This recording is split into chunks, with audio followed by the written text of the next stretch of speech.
안녕하세요. 계획대로라면 다가오는 2달 후에는 식장에 들어갔을 30대 여성입니다. 하지만 더 이상 그런 일은 일어나지 않겠지요. 남자친구하고 며칠 전 파혼했으니까요. 저도 결혼 이야기까지 오갈 만큼 진지하게 사귄 남자친구와 이렇게 헤어지게 될 줄은 상상도 못했습니다. 그런데 생각할수록 이건 아니다 싶더라고요. 솔직히 제 얼굴에 침 뱉기 같아서 남자친구와 제 사이에 정확히 무슨 일이 있었던 건지는 주변에 가까운 사람들에게도 털어놓지는 못했어요. 하지만 몇몇 눈치 빠른 친구들이 조언하기를 그래도 이혼보다는 파혼이 낫다 하는 거예요. 그래서 솔직히 쉬운 결정은 아니었지만 남자친구에게 이별을 통보했습니다. 남자친구와는 대학 시절부터 알고 지낸 사이입니다. 하지만 남자친구가 저보다 1살 어리기도 했고 군대도 일찍 가서 솔직히 가까워질 계기랄 게 없었어요. 그냥 같은 과니까 원하든 원치 않든 남자친구의 소식이 들려왔고 그럴 때마다 그냥 그렇구나 생각만 했지 별다른 감흥조차 느끼지 못했습니다. 하지만 그런 남자친구와 다시 우연한 계기로 연락이 닿았고 그때부턴 왜인지 남자친구가 적극적으로 저에게 다가오더라고요.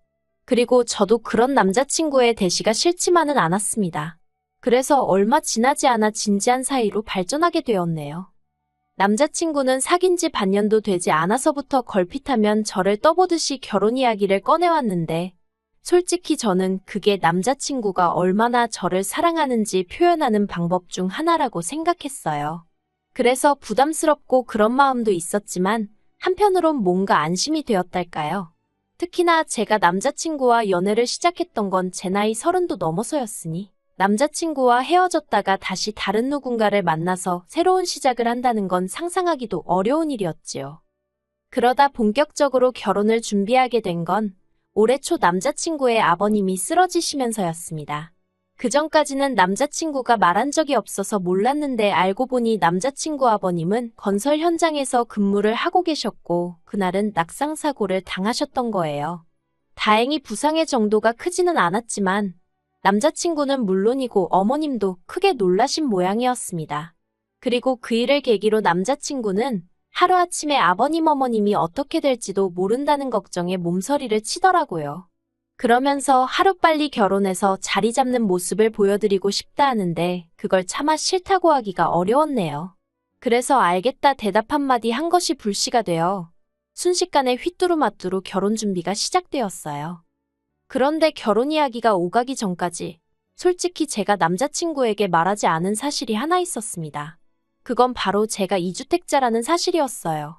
물론 대출도 있었고 세금 때문에 한시라도 빨리 하나는 정리를 해야 하는 상황이었지만 어쨌든 하나를 정리하고 나면 남은 한 채는 오롯이 제 것인 상황이었지요. 남자친구에게 일부러 비밀로 했던 것은 아니에요. 하지만 연애 초반에는 굳이 그런 이야기를 할 필요가 있을까 싶었고 한창 연애하는 동안에는 괜히 자랑하는 것처럼 들리진 않을지 걱정이 되었거든요. 괜한 오해를 불러일으키진 않을까 신경이 쓰였던 것도 사실이고요. 아무튼 여러 가지 이유로 집에 대해서는 말할 타이밍을 놓쳤었네요. 하지만 상견례 날짜까지 잡히면서 저희 부모님이 먼저 남자친구가 돈은 얼마나 모았는지, 사돈 되실 분들이 얼마나 보태주실 수 있는지 그런 정보들을 궁금해하셨어요. 원래는 그런 건 어느 정도 이야기를 다 해놓고 나서 상견례를 하는 게 맞다면서 그런 부분에서 문제가 생길 것 같으면 상견례까지 굳이 할 필요도 없다는 말씀이셨지요.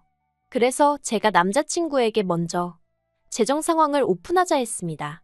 그랬더니 남자친구가 잠깐 당황한 듯 하더니 솔직히 어머님 아버님이 보태주실 상황은 못 된다대요. 자기는 현금이 4천 있고요. 제 예상보다 현저히 적은 숫자에 저 또한 당황스러웠습니다. 그래서 제가 그동안 다 벌어서 어디다 쓴 거냐고 기분 나쁘지 않게 살짝 농담처럼 물었어요. 그랬더니 한다는 말이 자기가 사실 집이 하나 있다는 거예요. 생각지도 못한 남자친구의 말에 저는 깜짝 놀랐어요. 그리고는 기쁜 마음도 잠시, 한편으론 내가 이미 2주택자인데 남자친구도 집이 있으면 세금이 어떻게 되는 건가 그런 생각들이 떠올랐지요. 그런데 그 와중에 제가 표정 관리를 못했는지 남자친구가 문제라도 있는 거냐입니다. 그래서 제가 아니 사실은 나도 집이 2채가 있어 라고 대답했어요. 그랬더니 남자친구가 연신 대박 소리를 외쳐대면서 너무 좋아하더라고요. 그리고 생각할수록 세금이나마나 그래도 없는 것보단 낫다 싶어서 저도 기분이 나쁘지는 않았습니다. 그래서 상견례 분위기도 화기애애하니 좋았어요. 저희 친정어머니가 양쪽 다 집이 있으니 혼수 같은 건 어떻게 하는 게 좋겠냐 물으셨고 어머님 아버님께선 그런 건 애들이 알아서 하게 두자고 하셨거든요.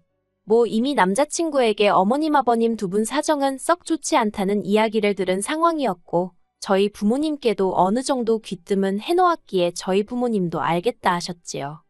그리고 신혼살림은 제가 남자친구더러 나는 한 채는 전세를 주고 있고 다른 한 채는 팔아야 하는 상황이니 가능하면 당신 집에서 시작했으면 좋겠다 했습니다. 그런데 남자친구가 불편한 표정을 지으며 그건 어려울 것 같다고 하대요. 그래서 제가 당신 집에도 누가 새라도 들어와 있냐 하니까 그건 아닌데 좀 복잡하답니다.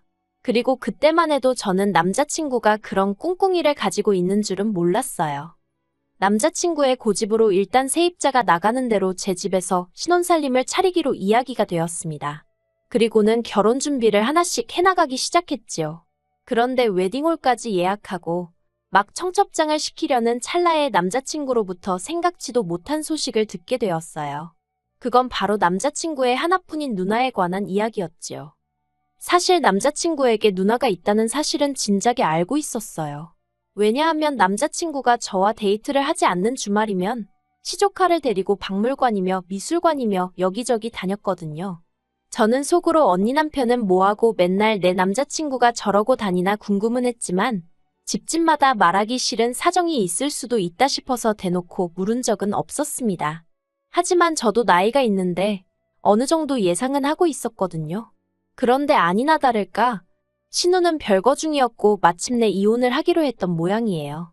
남자친구는 그 소식을 저에게 전하며 자기 누나는 이제 어떻게 사느냐고 어린아이처럼 연신 훌쩍거렸어요. 그리고 그때만 해도 남매 간의 우애가 얼마나 좋으면 저렇게 울까 싶어서 제 마음도 편치가 않았지요. 하지만 알고 보니 남자친구 누나의 이혼은 어디서부터 말해야 할지도 모르겠는데 일단 처음이 아니었어요. 헤어지기로 한 남자는 재혼한 남편이었고 이혼 사유는 신우가 첫 번째 남편과 이혼 후에도 지속적으로 만남을 가져왔던 모양입니다. 모 말로는 아이 때문이었다고 하는데 재혼한 남편 입장에서는 아이 때문에 매번 호텔 아니면 모텔에서 만나는 게 말이 되느냐고. 남의 집안일이라서 제가 미주알고주알 말하기도 좀 그렇긴 한데요. 아무튼 입에 담기 좀 그런 사유로 이혼하게 되었답니다.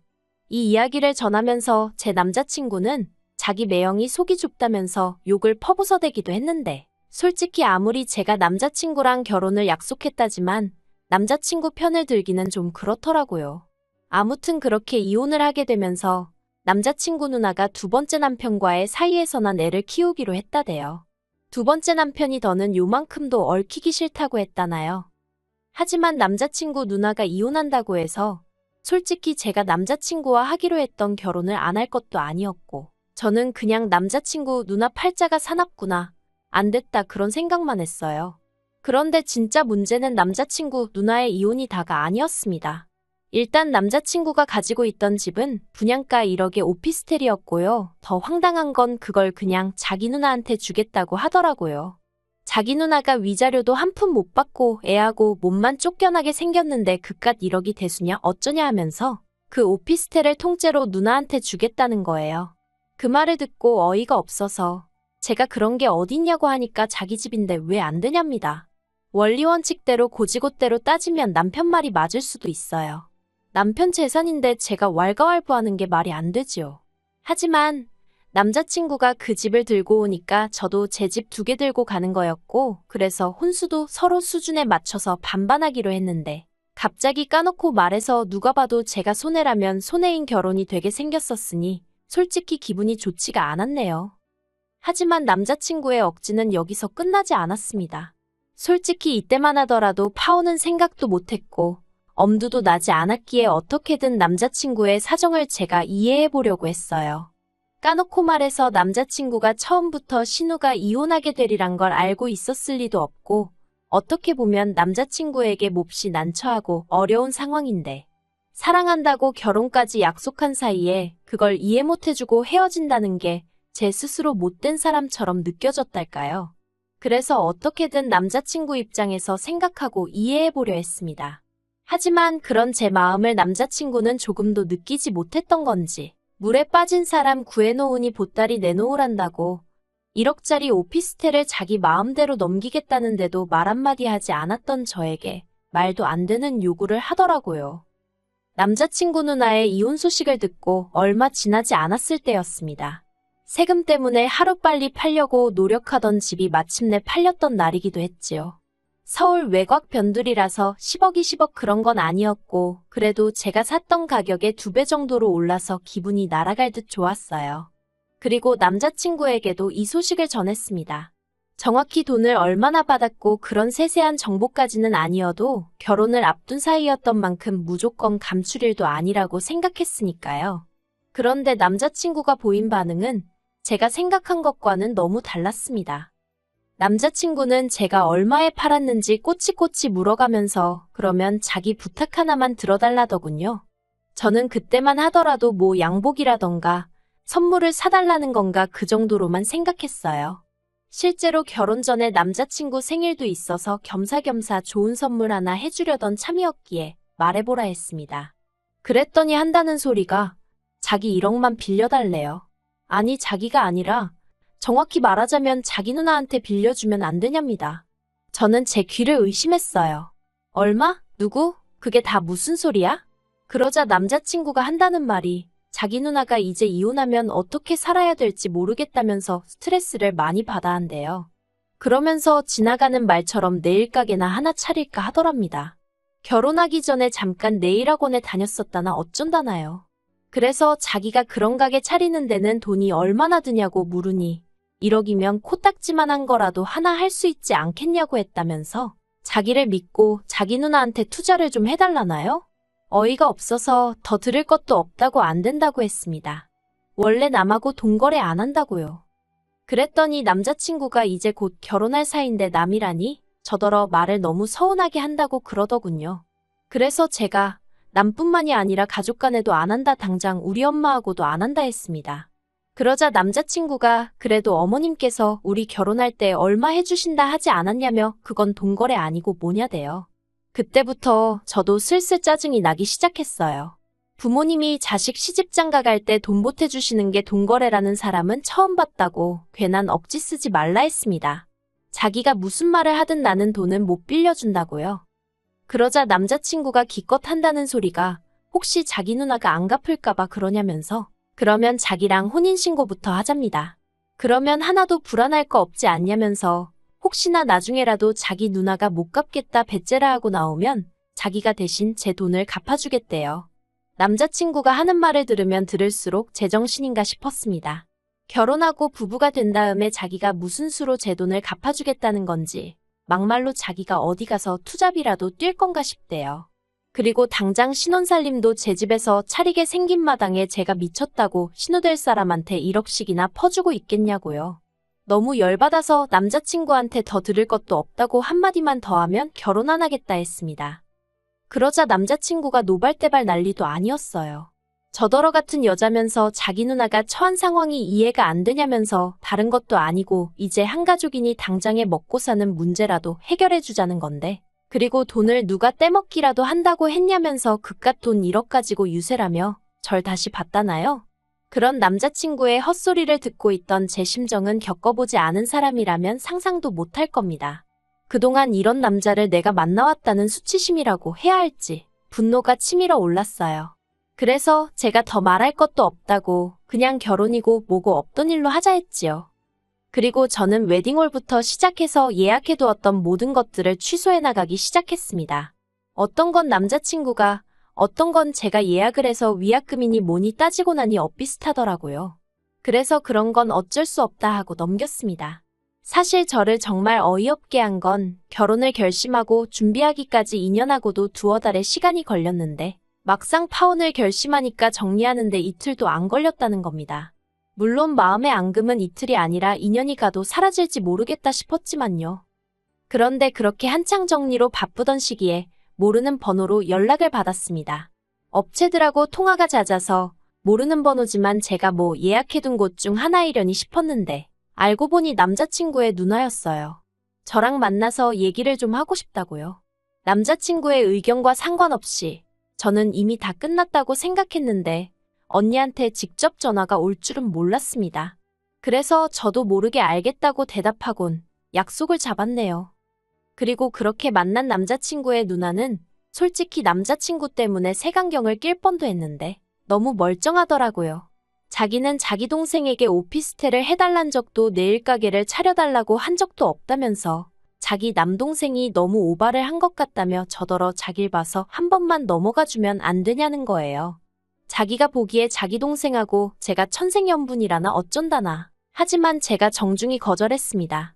벌써 이런 상황에서도 말 한마디라도 본인이 나서서 해야지. 언니가 이렇게 나온 걸 보라고. 이런 남자를 어떻게 믿고 의지하고 살겠냐고요. 그랬더니 언니도 더는 말을 못한 건지 안 한 건지 아무튼 없었어요. 솔직히 아직 친정에는 파혼했다 소리를 못했거든요. 그래서 이렇게 일기 쓰듯 적으며 제 머릿속을 정리해 본 건데 역시 파혼하길 잘했다는 생각이 드네요. 결혼도 하기 전부터 가족일, 그것도 자기 누나 일이라면 자기가 먼저 나서서 설레발치는 남자, 뭘 믿고 어떻게 의지하고 살 수 있겠나 싶어요. 물론 집신도 짝이 있다고 그런 남자가 좋은 여자도 있겠지만요. 저는 아니거든요. 그래서 전 이 파혼에 조금도 후회가 남지 않는 것 같습니다.